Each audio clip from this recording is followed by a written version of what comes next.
Hey, welcome back to another episode of It's a Football Thing. As always, I'm your host, RJ, and I'm joined by my fellow co-hosts and two champion mates, Scott the Gooner and Rob the Red Devil. How are we this evening, gents? Start for you, Robbie. Yeah, I'm all right, mate. Still recovering from yesterday, but I'll be fine. Looking forward I'm sure to you'll it. be okay. I'm sure I will be. Look, we're still young boys. The 90s young boys, so let's just enjoy it, hey? Enjoy it while we're still young boys. We're just a few young boys having a chat about football. Very good. Nice play on words there, mate. Very good. Look, and for those that weren't there the other night, just want to say a big shout out to both Scott and Rob for carrying the fort when I made a mystery disappearance. Just had to take care of a few personal matters, but I'm back here tonight. We're back where I love, and that's talking football with these fine gentlemen and those in the live chat. Before we acknowledge the live chat, which we have seen you start creeping in the door, so thank you very much. Just wanted to say tonight's topics will be predominantly focused on this coming match week in the Premier League, so match week 5. We will do a bit of a recap of the shock results and the big ticket games in the UEFA Champions League. And we'll also talk a little bit about the FPL ins and outs and then pretty much everything in between. But before we do all that, don't forget to smash the like button, share it with your friends. If you're new to the channel, please subscribe as we are endeavouring to reach a wider audience and crack that 400 old chestnut. But Scott, over to you, my friend. Yeah, look, let's just acknowledge some of the people in the chat. We've got Lottie here. Welcome, Lottie. Morning over there in London town. Declared. Daniel. Ben, condolences to Robbie. Not from me, mate. Not from me. Declared a bunch of young boys. Yes, we are. Legs Rooney, welcome back, my friend. Lingard. This is the best stream of my life. Just young boys. The Band-Aid off. Yep, I think young boys did have their apple pie and custard at halftime, which is good. Almighty Blues FC, welcome back, my man.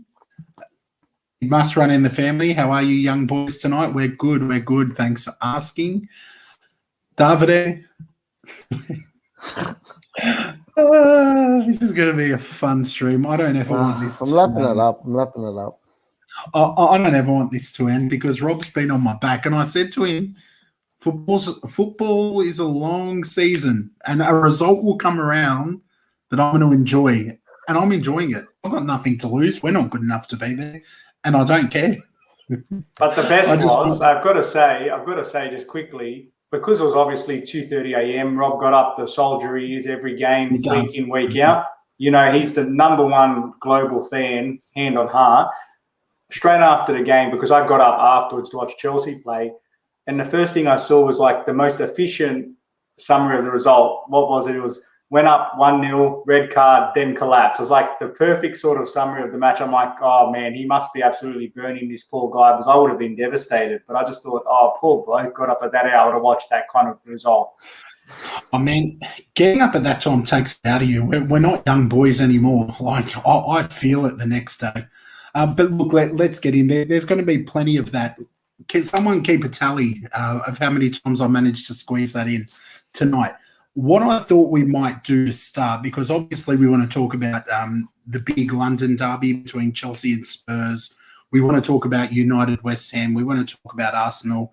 But there are also some other games happening that we probably won't give as much airtime to.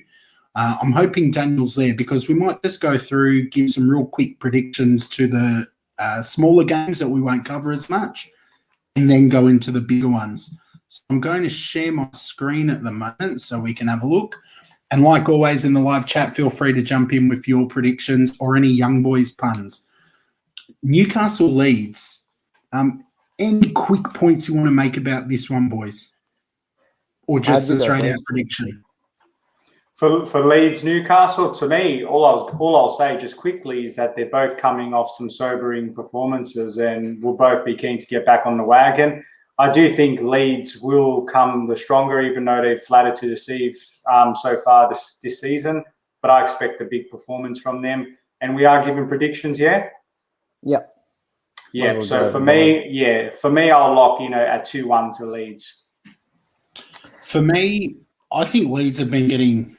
I feel like their achievements last season have been brought over into this one, and people are thinking about last season's Leeds. To me, I'm not saying that they're going down or anything like that, but I don't think they're significantly better if they are better than Newcastle.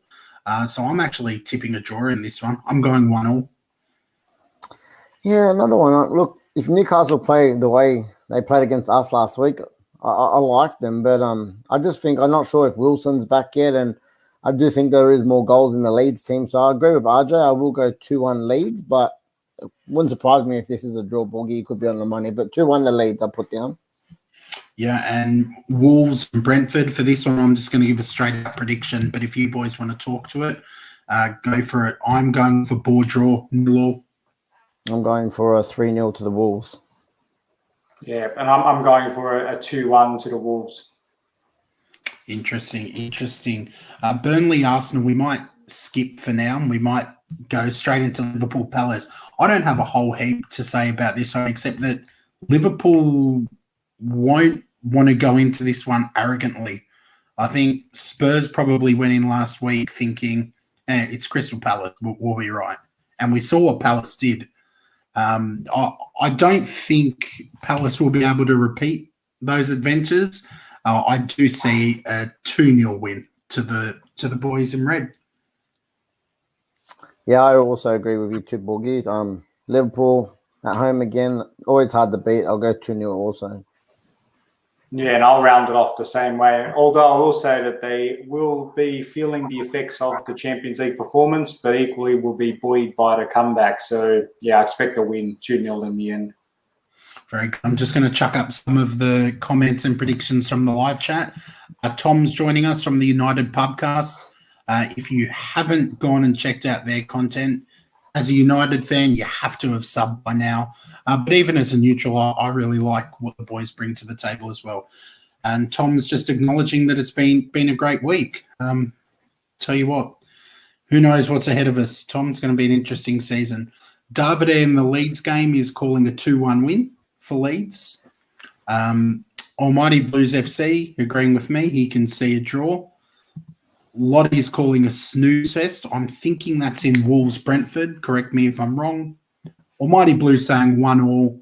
Lottie saying 2-0 Liverpool, 2-1 Liverpool.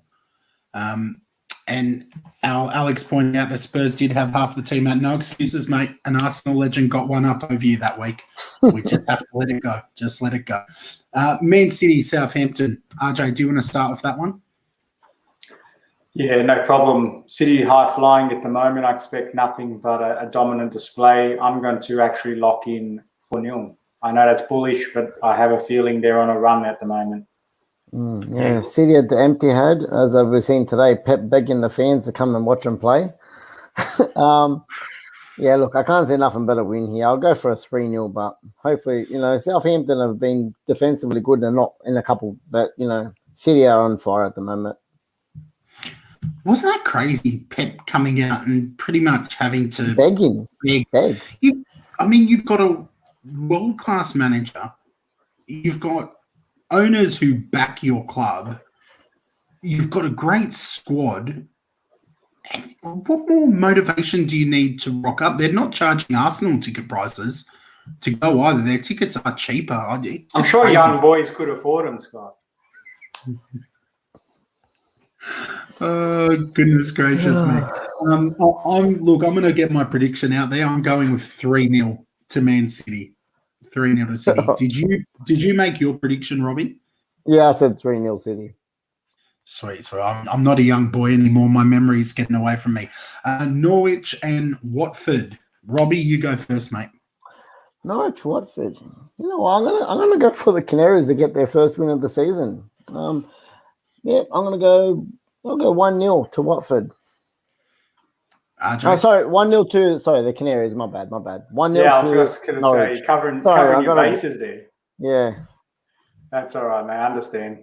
I might be a young boy, but I got an old brain, mate. It's getting. I was going to say you're not a young boy anymore, but all good. For me, I was thinking very similarly, but I don't have any trust in that defense. That's what gives me concern for them. I'm going to lock in a 1-1 draw for this one. Yeah, fair call. Look, for me, I think I'm going to have to agree with RJ, which I hate doing. I'm going 1-1 as well. Just want to point out a couple of comments from the live chat. Declared's tipping Palace. Surely not. I think He's got Conor Gallagher syndrome, mate. That's what it is. That's it. Lottie pointing out that Vieira's never lost to Spurs. Why start now? Tom, thoughts on Pep asking fans to show up? I mean, I mentioned my point. RJ, did you want to add anything else on that? No, it's just embarrassing. I feel sorry for the whole institution that he has to come out and do that. But it is what it is, and whatever. That's all you can say, really. Yeah. Lottie making a great point. George, welcome, George. You missed about 400 young boys puns at the start of the stream, mate. I've got to give some back. You've been harsh on me this season. Norwich 2 6-pointers in 2 weeks. Agree. Lottie's calling a 1-1 draw. So some interesting shouts. Very interesting shouts. Let's go to Aston Villa, Everton. I think low-key this will be a cracker. Everton have looked good. I feel like Rafa is starting to make a mark on the squad, start to put some of his philosophy into the players, and they're looking fearless to me. I think that would be a good way to describe them, fearless. They don't seem to go in nervous, and they're taking it to their opponents. There's some really good forward play from them. I think they'll give Villa a run for their money. I do think Everton will take this 2-1. This is I really don't know which way this one's going to go. Yeah, I looked at this one before, and like I said, I've got a bit of a soft spot for Everton. But yeah, like I said, that Burnley game, until kind of they conceded the goal and scored one, it was kind of like 3 goals in 6 minutes. So another flattering score there. But I'm gonna go the draw on this one. I'm gonna go 1-1. RJ? And I'll flip the other side of the coin here. I think Villa are going to take this. I know we beat them 3-0, but talk about flattering scorelines. That was very flattering. They played a really good game. And I think Buendia and Martinez back, firstly. For them. I'm not sure. I think he makes a big difference because obviously the second goal they conceded against us was a horrible back pass, which Kovacic sort of punished them for. But honestly, they were very good against us and unlucky, and I think they'll take that confidence with them against the equally confident Everton. I'll lock in a 2-1 to the Villains. Yeah, I like Watkins back as well. It's a good show. Yeah, he's good. He's a good player, hey. There you go. Shano's just jumped in. Welcome, Shano. He's thrown up a prediction for Newcastle Leeds. Newcastle very partial. Yeah, look, I did call 2-1 to Newcastle. Did I call 2-1? I can go either way. Actually, I think I called a draw. Should be a good match. Should be a great match. Speaking of great matches, Brighton and Leicester, I think, is not going to be a great match. I know you boys will probably disagree. I'm not getting out of bed for this one. I'm going to go out with a 1-0 Leicester win. You can go next. Yeah, it's a fair shout, I've got to say. I actually think it will be an interesting game, but it's just there's also another equally interesting game around that same time. But I reckon I will also get up, but I will go with 2-0 to Leicester. Yeah, look, Leicester's the obvious one, but I keep remembering tomorrow's Europa League. So I don't know if they're away or home, but they've still got to play another game before then. So Brighton have impressed me as well. So I might I'll go Leicester still 2-1. I like Brighton, but Leicester should still have enough. Yeah, they're a good team to watch. Yeah, they are. They're going good this year. Do we have an update on the prediction table? I got them here. While you're grabbing that, let's jump back to Burnley Arsenal. Not going to say too much about this one because it's not a huge game. I'll just give my views on it though. I think Burnley are going to try and kick us up and down the park. They're going to make it physical. They're going to try and make it uncomfortable. We were far from convincing last week. So we're going to need to go into this one knowing that it'll be a physical contest. We need to go into it being a bit more lethal with our chances because I don't see Burnley playing all-out attack. So we're going to have a lot of ball, but we'll need to do something with it because if we don't, I could see them punishing us. I am going to go with a 2-1 win to Arsenal in this one. I think we've got more quality than them on the pitch. but I wouldn't be surprised if they score first. It could be a really tricky time for Arteta and our squad. Robbie, what do you think about that one? Yeah, I'm just going to give a straight result. I'm going to go 1-1 on this one. Not the craziest prediction. RJ? Yeah, it's tough for me because Burnley, I think, were a bit unlucky against Everton. They were up, I believe, and they did have equal possession, equal shots on target. It's a tough one to pick because you guys got that spirit to win. I'm quite keen to see the reaction. Is that going to propel them? It's a bit of a heart and sort of head versus battle. I'm going to lock in, though. You don't know what kind of Arsenal they're going to get. They could come out and win 4-0. Like, That's when what they turn it on. So it's just hard. From what we're going off this season, I can't put a big score like that yet. Yeah, look, I think they will get the job done in the end. I think they'll have enough, even though Burnley's going to make it really frustrating for them, and I'll take 2-1 to the Gunners. Before we jump over to the next one, if you've just joined, welcome. Please make sure you smash that like button. Comment on the video. That helps us get the video seen by people. We are on the grind to 400. We can't wait to get there. Couple of comments from the live chat. Burnley never easy, and Alex is tipping a 2-2 draw. Wouldn't shock me. Mr. Spark saying if Xhaka was on, he'd be getting sent off in here. Davide calling a 1-1 draw. Declared a little bit slow is saying that Leicester will get up 1-0. Good prediction, though. Agreeing with a very clever host. Mr. Sparks is calling 2-1 Arsenal. Almighty Blues FC. Arsenal will score minimum 2-3. Mate, I hope so. Have I told you you're my favourite Chelsea fan lately? It's a good comment, that one. I just want to say that Burnley's defence was bad, but only in a concentrated period of time. But if you look at it a whole sample size, they haven't been that bad this season. And Sean Dyche is notoriously good at getting the most from his not-so-gifted squad. So that's why they're not going to be blown out of the water, I think. Yeah, we'll have to see. Legs are really saying 3-1 to the Gunners.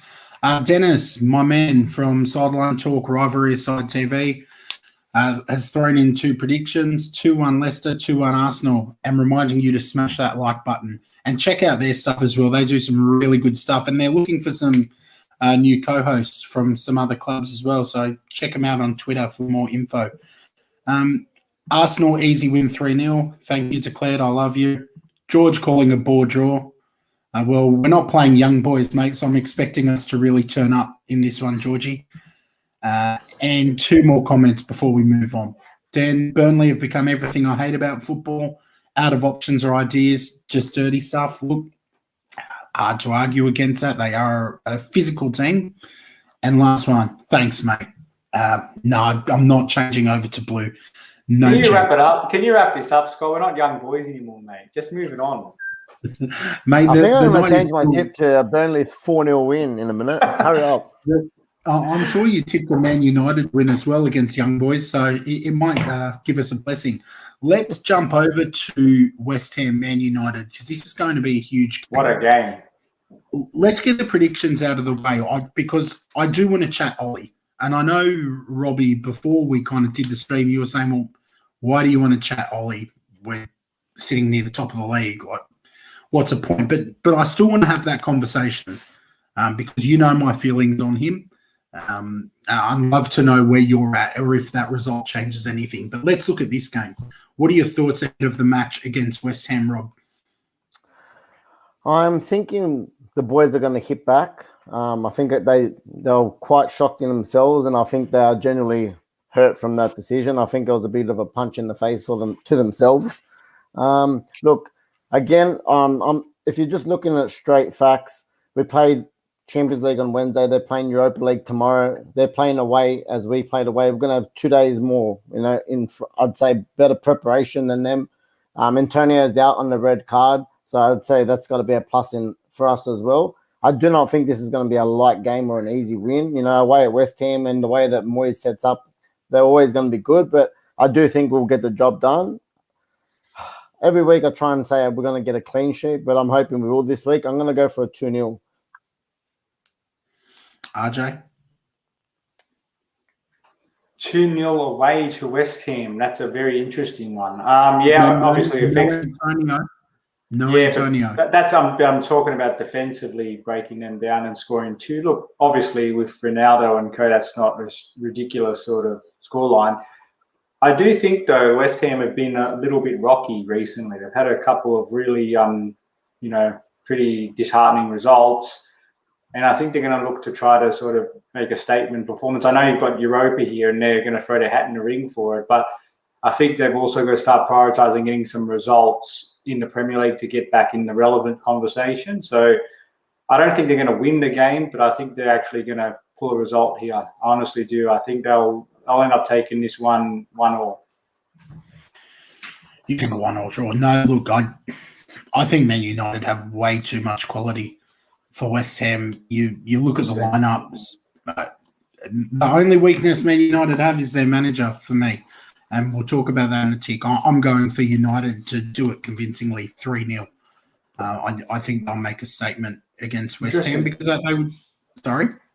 Interesting, I'm saying that's all, because even though they've bagged a couple of wins recently, they've had a few occasions where they have been on the rocks and other teams haven't taken advantage of it. So I don't think they've been like City or anybody blowing anyone out the water, but we'll see. Yeah, I think it's coming, to be honest. And no Antonio, he's been such a focal point in West Ham's attack that they're not going to be as dangerous to Man United. And I feel like they might try and shift their game significantly and be a little less offensive. And when you try and play a different game plan, you're more likely to make mistakes. But we'll have to see. A couple of quick predictions from the live chat. 3-0 United from Davide, 3-1 United from Ben. George saying we'll win easily 3-1. No Antonio in Europa. Yeah. Lottie's calling 2-2. Mr. Sparks, 3-1 United. 3-1 United. 2-1 United. Oh, goodness. Ollie. All Ollie needs to do is bring off Ronaldo and put Lingard on. Tom, I understand. Yeah, and Tom, I want to get to this because honestly, the banter aside, my banter is coming from the young boys' puns. This next conversation to me is not banter because I've seen both sides of the argument. Now, I've seen this week since that result, people losing their minds, saying Ollie's got to go and has to go now. I've also seen the people that have the same train of thought as Tom, that it's one bad result, it's an embarrassing result, but no, we need to keep going with that. So I want to know first, Robbie, where you stand, because you know my opinion. You know that I think he's an absolute amateur manager who's not going to win things. But it's not about me, it's your team. Well, look, boys, it's going to be the same. Since we've started this pod, you've never heard me, and I never will say Ollie out until he does something like a Frank, right? I don't think Frank lost the change room, but the results weren't good enough for a club of Chelsea's caliber. Until he gets to that point, I can't see him pulling the plug on him. Okay, they've just given him a contract extension. I was talking to the boys earlier this morning, and I didn't say at the start of the season, I don't think it needed to be done, but it's been done. So they can clearly say that they've been happy with what he's done in his time there, and they definitely backed him, as we've seen. But I've said it from the start of the season. This is his do or die season, okay? If he doesn't perform with this team, then fair enough, at the end of the season, you've got to look at it and you can't say, look, we can't stay just at one spot. We've got to go to that next level. We've got to challenge. We've got to win trophies. We can't just keep doing good seasons. We have to do a better season eventually.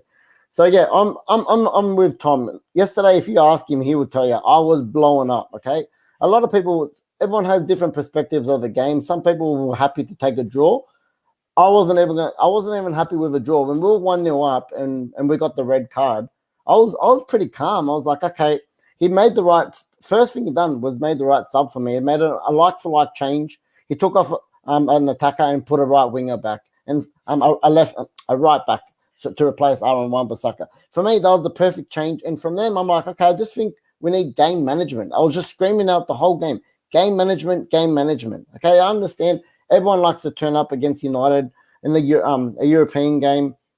They're at home. The crowd was bouncing. But mate, there was no excuses for me. I don't care if it was a red card. I don't care that Jesse Lingard passed the ball back and it was a silly mistake. We should have better game management for me with that the quality we have and the team we have. Like I said, and look, there's a lot of examples out there of teams. Tom was saying, Chelsea last year they went down the red card against West Brom and it was 5-1 or 5-2, whatever it was. You're gonna get crap results, and it's not going to be the first, and it's not going to be the last. But yeah, it's got nothing to do with Ollie out for me. Okay, it's a bad day at the office, and it's just like think of your everyday work. Okay, how many? No one is perfect at work. If you make mistakes, speak for yourself, mate. Hey, it's a real life thing. If everyone was to get sacked for making a mistake at work, mate, no one would have a job anymore. So that's it. It's a bad day at the office. It was a terrible display because even when we were 1-0 up, for me, if I was being honest, I wasn't happy with the way we were playing. We had the one shot on target against the run of play when Ronaldo scored, and we went up, which was great. I was going to take it. We had one more other shot on target for the rest of the game. I'm the type of person. We're Manchester United. They're young boys. We should be, we should have controlled that game, and we should have got a result. So it was for me, it was just a terrible result, and I think we'll bounce back. You're gonna get results, funny results like that during the season. It's gonna happen. So yeah, I'm definitely Ollie in. I'm backing him, but I say I'm gonna give him the rest of this season to see what he does. If he doesn't perform with this team and this backing, and he's had his project time 2-3 years now, then we can start, just saying if we should continue or not. RJ, you look like you wanted to say something. Yeah, no, it's interesting. You bring up Frank, the situation. He was 6 points out of the top four at the peak of his downfall, right? So let's be clear about this. Ollie has not done anything yet. He's improved them incrementally, failed to win the Europa when they should have 110% won Europa, blew that. This season, that star-studded team against young boys, and the point Tom made, if Lingard doesn't make that back pass, would we talk about it? Yes, you should be beating them and beating them well. It happens, bad results happen, yes, but that was men against boys, no pun intended. They should have smashed them. That's the reality of it. And I agree with you, Rob. You need to accept where the expectations are for that team, regardless of what competition you're playing. And my question, I'd say back to United fans, would be, would you accept a substandard season this time round? Like, would you wait for him to get to the end of the season with another trophyless one and not even close to a title? Or do you expect to have that success now, given the players you've got in hand? Because that's what Chelsea did. They got rid of their best player of all time halfway through a season because he was 6 points out of top four at the time, because let's not forget, they had a 17-game unbeaten streak, and then in January, he dropped a few games and they sacked him. You know what I mean? So is it just the expectation that United will keep him on board for the remainder of the season, regardless of how they go? Or if it gets to a similar catastrophic situation, I say that jokingly like it was at Chelsea, do you think they would look to get rid of Gunnar Ollie now? Or do they wait? What do you think, Rob? No, I think they'll wait. I think the board will wait. That's what my honest opinion is. It doesn't mean it's every United's opinion. As you can see, like yesterday, so many players blow up. So many people reactionary. Ollie out. We lost the game. Ollie out. You're just going to get people that are going to react like that. Each game. I said it 100 times. I told you he's had his time now. He's got his project. He's got his players. This is his season. I said unless we go on, like I said. We've got a massive October and November. If we come out of that with terrible points, the board's going to not accept it either. They're not just going to be like, okay, we're going to just keep you on with these crap results. But yeah, we've got to see how it goes. We're 4 games in at the moment. And like I said, we lost our first game of the Champions League. But if we go on and we qualify or we top the group, everyone's going to forget about this result. Like I said, it's early days, and if we're going to lose the Champions League match, I'd rather lose match day 1 away. You know what I mean? Yeah. I want to chuck up a few comments from the live chat before I kind of give my views on their declared prediction, because he was getting upset that I hadn't put it in there. His prediction was young boys style comeback from behind to win 2-1 against West Ham. We've got George saying, and this is not banter. This is not me looking for banter. I want to have the genuine debate with you. George is saying, as embarrassing as it was our first loss. His job comes under question if we don't get out of the groups. And he's brought up the Thomas Tuchel result. Declared, I'm going to come back to this point. Is it enough when the next great manager comes along to go for it? We'll come to that in a sec. Tom likes what you've said. Legs of Rudy saying that United have forgotten how to play in the Champions League. Concierge of Crime, I hope you're driving safely and you pulled over to send this, my man. Ollie's a generational manager. Best since Sir Alex. Ollie's at the wheel. A few more. I just want to skip to maybe Tom's and George's. We haven't been in the title race since Fergie. That's what the season's about. And I want to jump to this comment because this brings up the next point. The only managers that would do a better job than Ollie with this squad are Klopp, Allegri, and Poch. None are available. Zinedine Zidane, potentially. I've already said what I said about Zidane. I wouldn't have him. Conte, Antonio Conte. 100% he would do a lot better. That he wouldn't do a better job than Ollie. I can't look. You know me. I like Conte. He's been an Italian coach. He's Italian number one. He's been at Juve, and look, he's a part of a specialist of winning the league title. He came in. He won the league title with Chelsea. He got Juve back to where it was at the start of their domination of the last decade. You know, he took a crap Italy in Euro 2016 and put him in nearly to the quarterfinals. He gets results. He's very demanding, but I just don't see a Conte at United. I think the fans wouldn't like the way he plays football. That's just my honest opinion. United fans want to see attack, 4-3-3 kind of football. He loves playing his 5 at the back or 3 at the back with his wing backs. He likes getting older, experienced players. I just don't see him follow, the philosophy of United and him don't match up to me. Yes, but Robbie, he's a proven winner, but I just don't see him at United. Look at your defense, right? You've got Maguire, who's got experience. You've got Varane. They don't come much more experienced than him. Luke Shaw is far from a rookie. You've got experienced big game players in there. To me, and Matt, I enjoy when United don't get results. I couldn't care. I couldn't care. But when I like having the chat because I'm genuinely curious because we've also got a manager who is nowhere near good enough for our club. Now, if you said to me, Scott, we'll get rid of Arteta and you can have Conte now, mate, I would drive whoever I needed to the airport. I can't get my head around the fact, and I know we've got some excellent United fans in here, guys like George, Tom, yourself, you're real ones, you're real fans. But I just don't understand how with that squad, you don't think a guy like Conte would get more out of it. Because to me, the guy is a serial winner. Ollie seems to be, he's not a serial winner. I just don't see why you wouldn't take I suppose sort of jumping in here, I think this is the, like you said, Rob, earlier, defining season. They've been slowly getting better and better players. Now their squad is so attack heavy with some real good experience at the back. Arguably, yeah, you can upgrade the mid a little bit, but there's more than enough firepower in that squad to really be in the conversation for something important this season. If he doesn't achieve that benchmark, that's when you've got to draw a line in the sand, I think, for him. But maybe we are being a bit reactionary in the sense of they've had a good start to the Premier League. They've had one shock loss in the UCL.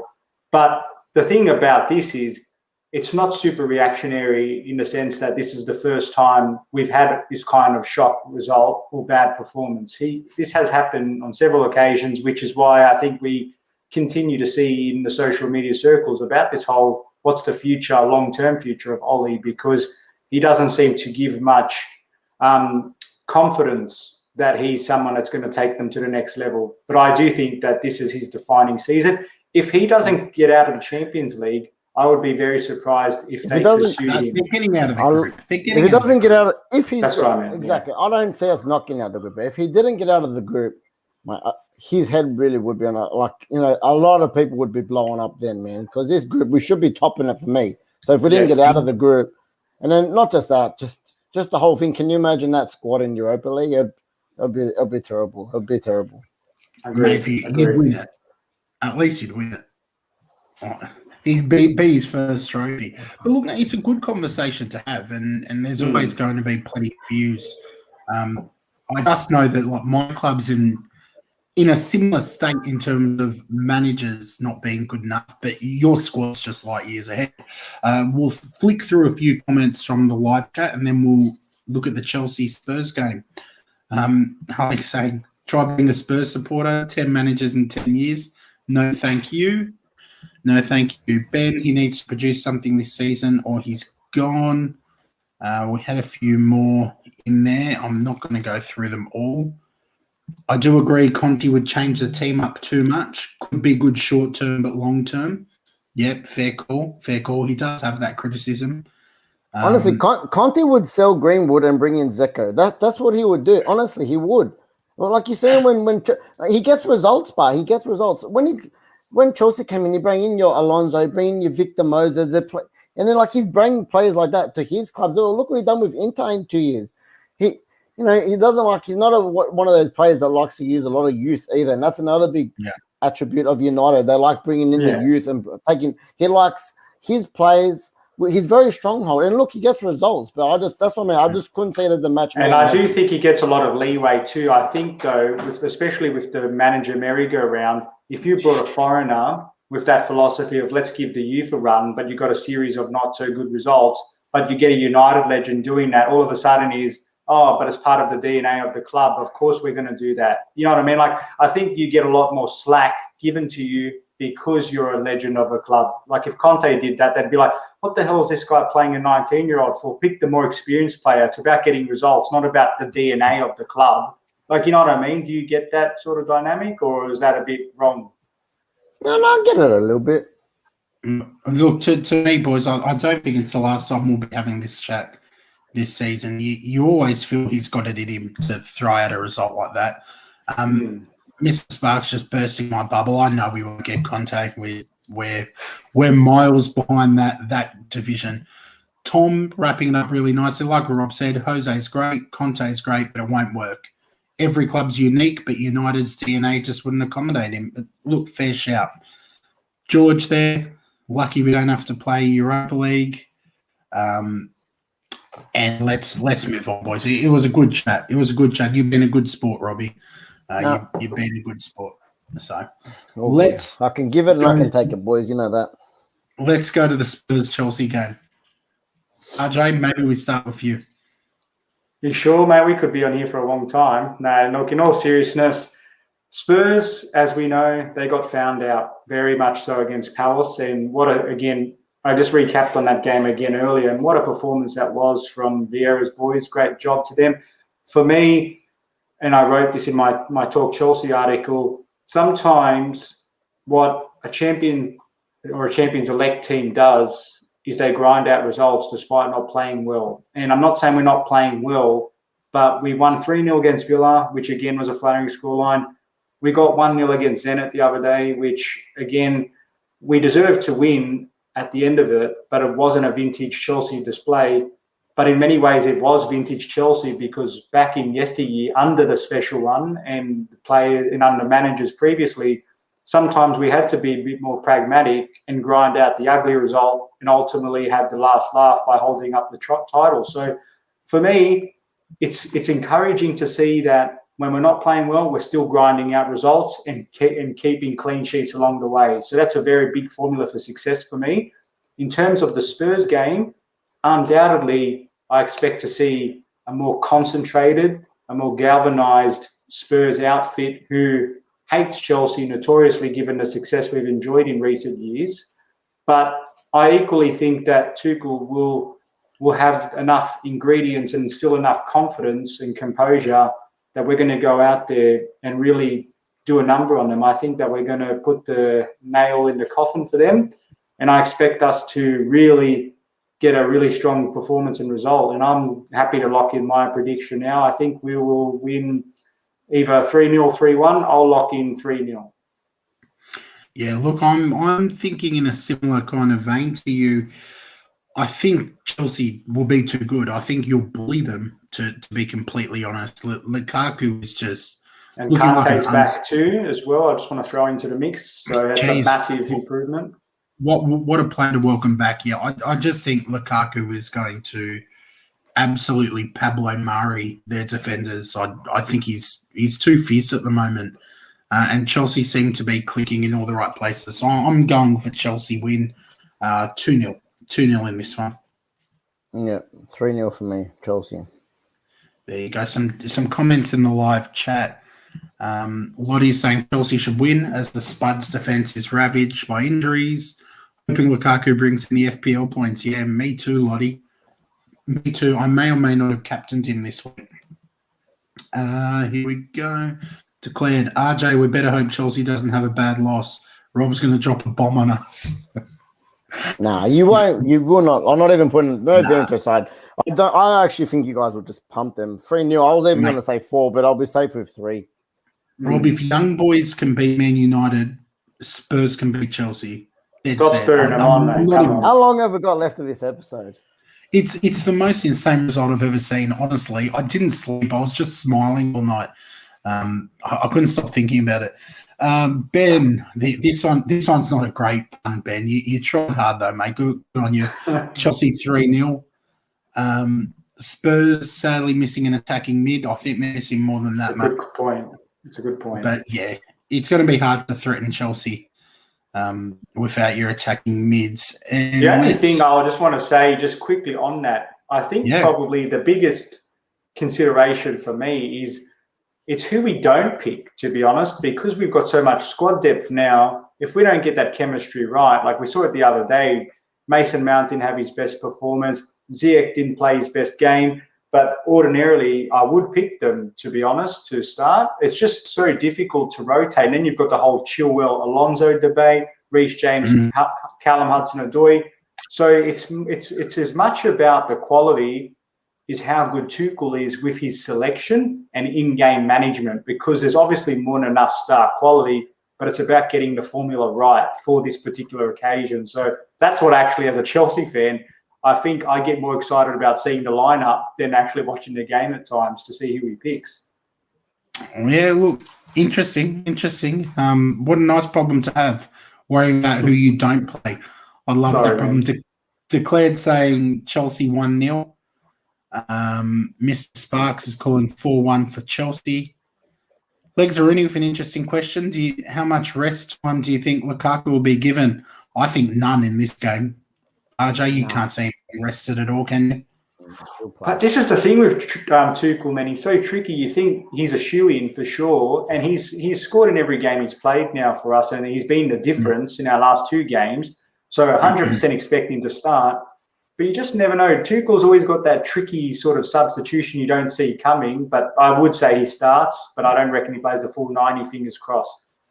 Interesting. And there's a few more people who have jumped in. Please make sure you smash that like button. I know over in the UK, some of you are at work and things, but if you could hit that button and make sure you've subbed, that really helps us. A few more predictions before we start wrapping this up. 2-0 to Chelsea. George is saying Chelsea will smash them. George doesn't rate the Spurs defense. Alex is calling 1-0 for the Spurs. I think that's wishful thinking, my man. Daniel's calling 2-0 Chelsea. Yusuf, loving the fact that RJ's back. We love it too. We certainly love him too. Declared long streams are a young boys game. Poor Robbie. I think my internet's getting a bit funny right now. Yeah. Oh, goodness. Lottie's celebrating the fact that number 34 or Granit Xhaka won't be in the North London. Well, will be back for the North London derby. She's a big fan. And Kante, hopefully to start, but Kovacic has been great too. Or even Saul. Saul would be very interesting as well, because for the Chelsea people in the chat or anybody else, he had a bit of a stinker against Villa the other day, but I wouldn't put it past him to go out there again and try to correct what was a pretty bad performance. So again, intriguing to watch our lineup. Yeah, it'll be a great game. Legs Arena, can we see the vintage kits as well? Look, watch this space, because we have kind of had a bit of a chat in the background about featuring some additional kind of content where we have some collectors come in and show some pieces. I've got a collection that goes for days. Don't know if you'd be interested in seeing an Arsenal collection though. But yeah, we've got some ideas in our head, but we can't announce anything tonight. If I speak, I'll be in big trouble. So we might leave it.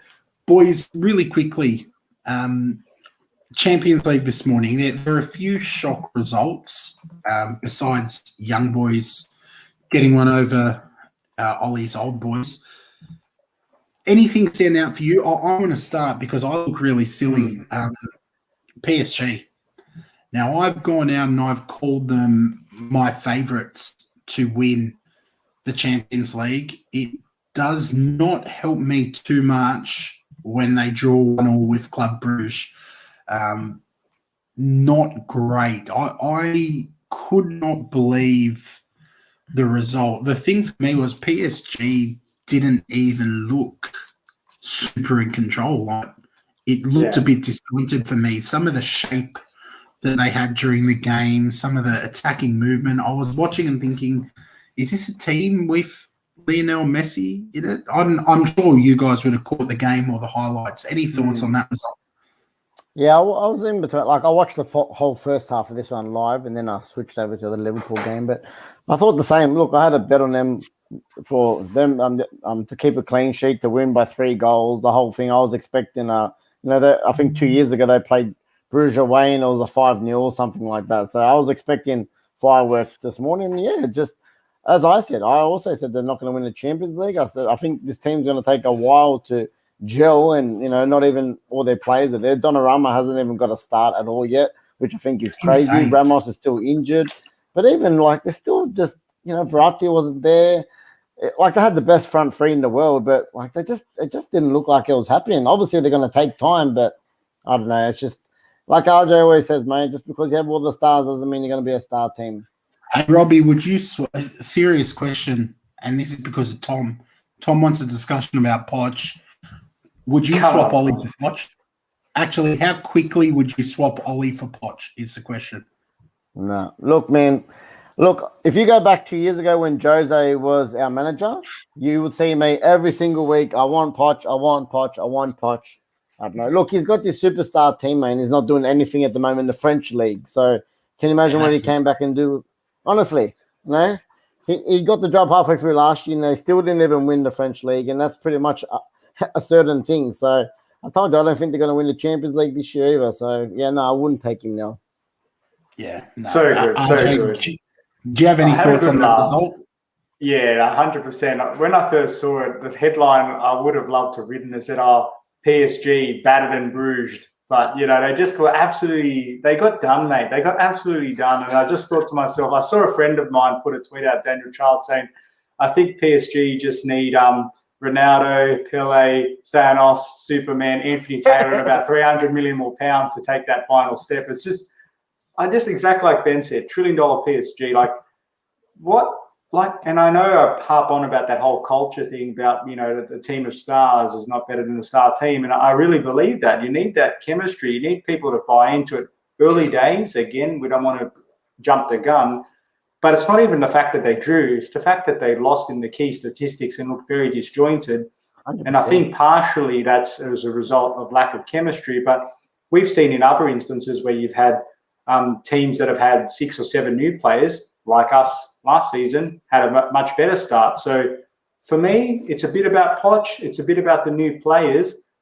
I will reserve my judgment for a month or two. But if we see a couple more of these funny results, it's not going to go down too well for a couple of these star players, and first and foremost Poch, because it's a lot quicker to get rid of one manager than 5 superstar players. Absolutely. And just want to point out 1 or 2 comments. VJ, wrong one. VJ saying he's subscribed from both his accounts and loves the work.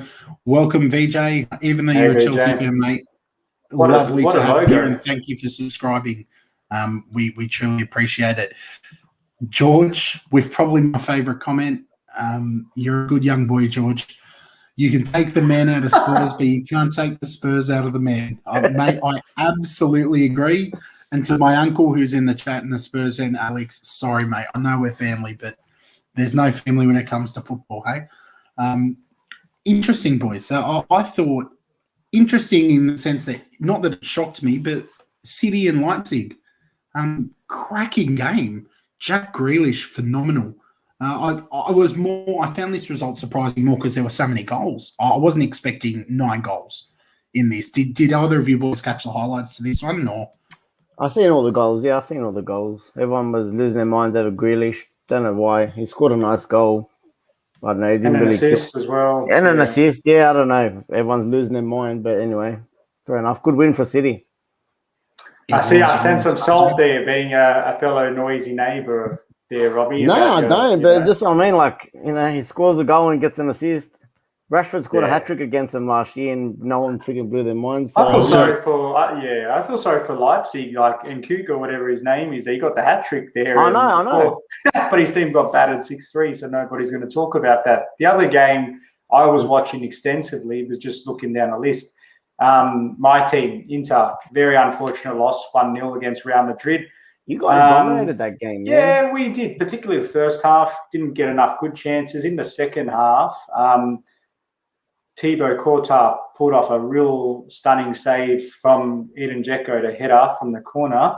But I tell you who played really well for Real Madrid, Vinicius. He was looking really dangerous for them. And I thought, okay, if this guy gets a bit of run of form, like he was honestly, the pace he showed, the quick feet, he still lacks a little bit of end product. But I tell you what, this guy here, if he keeps on the right sort of trajectory and Ancelotti keeps him focused, this guy's going to be a special product to watch. So, yeah, it was a pretty unfortunate result because they scored right at the end. But, yeah, we'll bounce back from that. Yeah, look, I'm going to give a quick shout to that Sheffield 2-0 win at home to Shakhtar Donetsk. It's the first time they've ever made the Champions League. The first time a Moldovan team has ever been in the Champions League, and a first win for them. And I've seen the goals. I don't know if anyone's seen the goals from this, but their first goal was just what a volley, cracker volley. Probably the goal of the match day one. So yeah, good. That's a nice little story there. And that's right. There's a new sheriff in that group. Yeah, Haaland again got on the score sheet, as we all know. And the 2-1 win over Besiktas. And what was the other game? Yeah. I did watch the second half of the Liverpool AC Milan game. I do say it was pretty. It was a pretty entertaining game. Kind of bring back some old school traditional rivalries between those two teams. It was a bit. Why does Henderson always score these good goals for? It annoys me so much. It annoys me so much. It makes him look like he's a good player. So overrated. Before we move on, George he was impressed with Camavinga. Yeah, he came in well. I don't know if we have any Football Manager players in the chat or on the page. Camavinga, absolute beast. He's brought much success to my teams over the years. He had a really good debut. He's been fantastic. Someone that a lot of big clubs were linked to as well, but Real Madrid got the business done. So credit to them. Robbie, and Ajax. What about Ajax? Just quickly, that was a really big result. Like I know we're looking at. Because I watched the Liverpool AC game as well. I had my phone and I had the TV on the other sort of wall. But I'll tell you what, when I was able to check in the Ajax game, to me, I was very shocked with that result. Not the fact that they won, but by so convincingly as well. So I don't think that Sebastian Haller scored a goal for West Ham, and he scores 4 goals today in the Champions League. Yeah, I know. Hey, Robbie, you had an update for us on how the predictions are going? Yes. And a big thank you to Daniel. Yes, Daniel Talisi saw us. All right, got him here. Okay, so RJ's on 29, I'm on 28, and Scotty, you're on 23. I think we could just put the queue in the rack, fellas. It's just I'm going back to back, all right? Just park it for now. All right, boys. The queue's on the head. It's a bit shiny at the moment. Oh, it's good, isn't it? You're definitely not a young boy with that haircut. Yeah. Look, I don't know if either of you boys wanted to mention this. I don't have a whole lot to say on it. It is good to see some familiar faces like Bozza back out there. But I don't know if you boys had any quick thoughts. No, it's just a pain, mate. I think in general, as a football fan, I think it's ridiculous how we've got to have about 5 or 6 different platforms or different companies to watch all our football. Look, I enjoy all my football. I've got KO for my Italian and French and Bundesliga and the FA Cups and all the stuff like that. You got obviously Optus for the Premier League. Now we've got Stan for Champions League. It's just a joke, man. And like I said, slowly it adds up, man. $10 here, $20 here, $15 here. It should be one. I enjoyed it how when Optus had it, if I'm being honest. I thought they'd done a great job. And especially at one point when they had the Champions League, they had the Premier League, and they had all the internationals. That was my main point of view. So, I think it's stupid. But look, just for the benefit of people who might be overseas and wondering what we're talking about, for us, the rights to all these competitions are split. So we have one company that had Champions League, Europa League, and Premier League called Optus. Now it's been split this season. So we get our Premier League from one subscription service, Champions League's on another subscription service. It's getting a little bit crazy, but that's what we're referring to. If anyone was unsure, what about you, RJ? Yeah, it's interesting, isn't it? Good overview there. So, look, for me, it's funny being the overseas supporter. You think, you guys don't make any commitments or financial investments to follow your teams. Yeah, right. You know how many ways that my wallet's been split in so many directions. It's like watching a training ground drill as all the money's gone left, right, and centre, but it's not that bothers me fundamentally that we're spending more and more of our hard-earned money in different directions and we're being squeezed for every penny. But beyond that, for me, what's annoyed me about the transition over to Stan is the degradation in quality, because Optus provided such a good platform, not just in terms of reliability of the coverage, but they had better halftime stats. They had before and after show recaps. They had, like for the Premier League, they have 3, 9, 25 and 45-minute highlights on top of the actual 90 minutes. But Stan, literally, you turn it on, it says it's live, it waits 15 minutes before it even gets in there, if you're lucky. And then when you're watching it, at halftime, it's totally mute and they pick a bunch of random highlights. There's only one game. There's only one channel, which was with our good mate Mark Boz and Craig Foster and Max Rushton. But apart from that, it's just the most random sort of coverage. And I'm thinking, hopefully this is just early teething issues, because at the moment it's not very good at all, I've got to be honest. I agree, man. I think they just they have the panelists on the main game that are giving you a bit of a halftime show. But besides that, that's just good. Yeah. Looking at the stadium and that's it. I'm like, they've got to do something about that. It's just, it makes you want to turn it off kind of thing. Yeah, I think they just need some honest feedback, to be honest with you, because it's not about slamming any sort of provider. Just to be clear, we're not about smashing anybody, but it's being an honest, passionate football fan to say that this is not to the standard we expect. So hopefully they're getting that different points of feedback, and hopefully the next round we see that it's a much better sort of showing. Yeah. And to be fair, look, Optus was had teething problems when they first started too. It's a learning curve. All right, let's quickly just back up a few comments from the live chat, then we'll do some quick fires. Did any of you have anything significant you wanted to say about Fantasy Premier League? For me, it's going to be a low-scoring week, I think, with the tight clashes everywhere. Yeah, I made 2 subs. I had 2 free subs. Made 2 free subs. That's it. So I still haven't got any big boys up top. So I'll see how we go this week. I'm still in front of you guys. We might talk about it Tuesday. I'll come back to that. Yeah, I think I'm actually just, because I started off very poorly, part of my tactic to let everybody get an advantage, of course. But I think I'm only 2 points behind you now, Scott, if I'm not mistaken, or pretty close to it. So, mate, Ben, if you want to start messaging me for advice again, mate, now's your time, because now I'm about to make my rise. Look, George, if another cracker, I am saving some cash, mate. I'm not paying them until they fix the service, and it's the later stages. So I'll watch it when young boys have knocked out Man United. I'll tune back in then. Ben, it's like in England, you need plenty of subscriptions. VJ saying it's the same in India as well.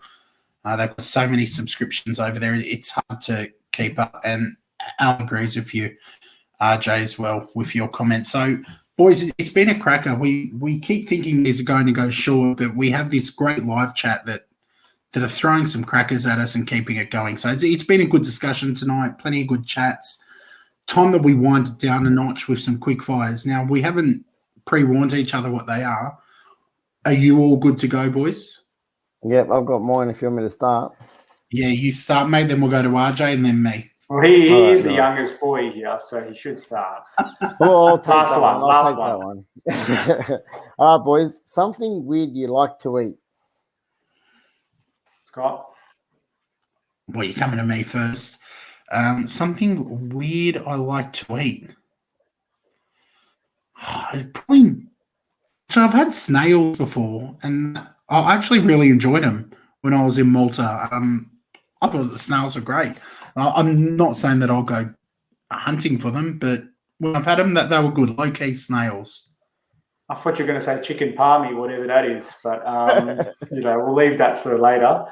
Look, for me, I don't know. I don't know if it's weird, but it's definitely become a custom for us back in yesteryear in high school. It was the old sausage roll and a bread roll, the bizzo. That was legendary. I know David, if he's in the chat, he will definitely know what we're talking about. So if you've heard it first here on IFT, sausage roll and a bread roll, tomato sauce, lock it in.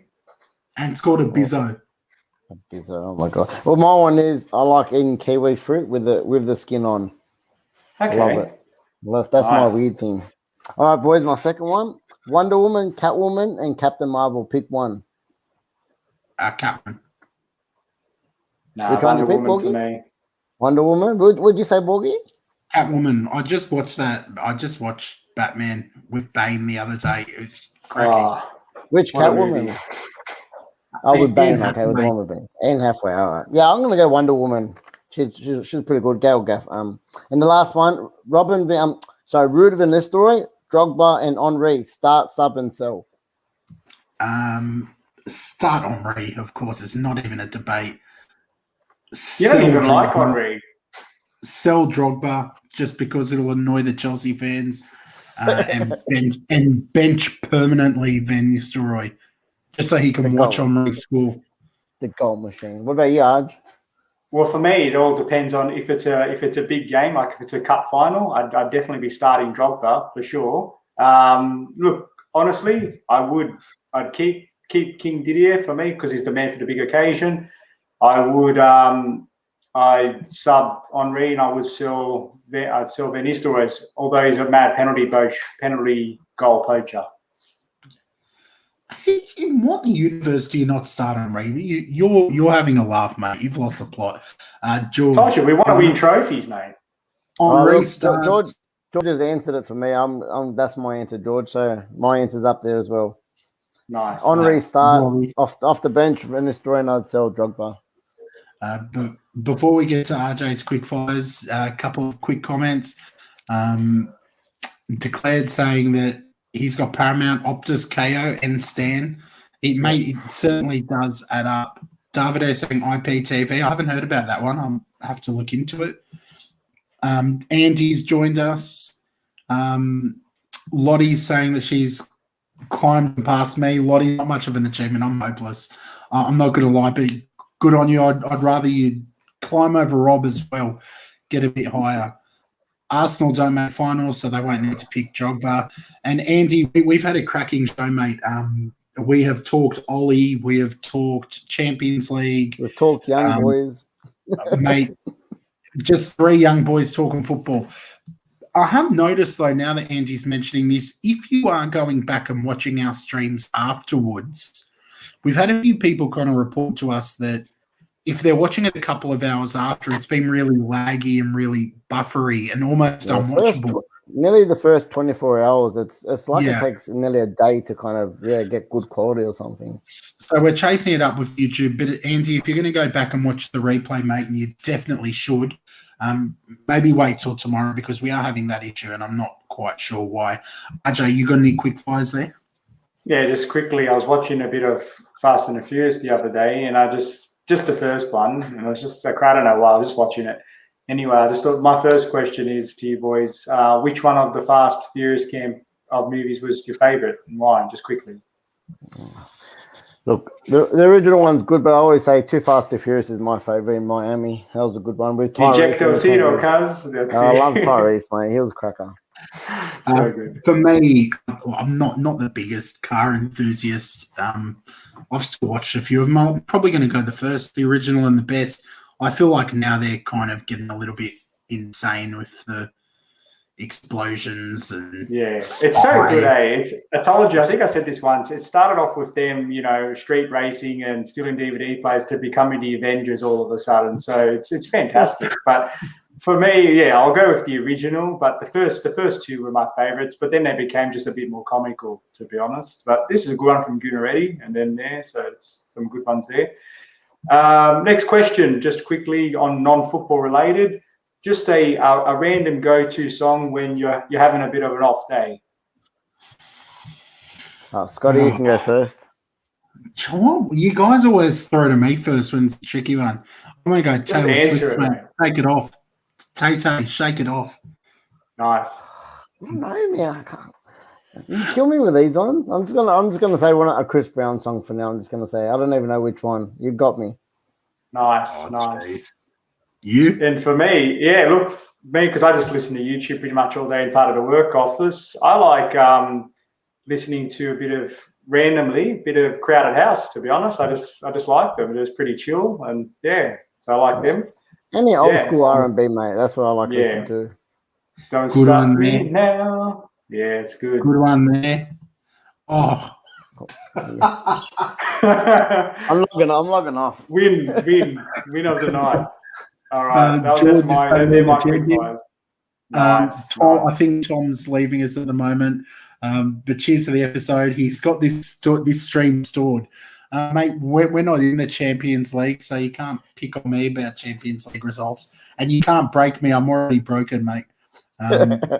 Already broken on the inside by my team. Look, you guys came up with heaps, so I don't have a whole heap. And I've actually forgotten the one I had. Yes, Pokemon. Mine's a Pokemon question to start. What was your go-to starter Pokemon, boys? Charmander. Charmander. What about you, AJ? Mewtwo level 100. That's the best ones. Mewtwo, I'd pick them for sure, the strongest. So, Charizard for me. See, I was water, mate. Squirtle for me. You are a Squirtle, mate. You are a Squirtle. But look, I actually don't have any more. I had a couple in my head, but we've gone for an hour and 10 minutes, so I've lost mine. We'll wrap it up. I'm just going to chuck up these comments. Thank you, Daniel. We appreciate you coming back, man. We love it. I'm sure Mikel Arteta listens to Don't Let the Sun.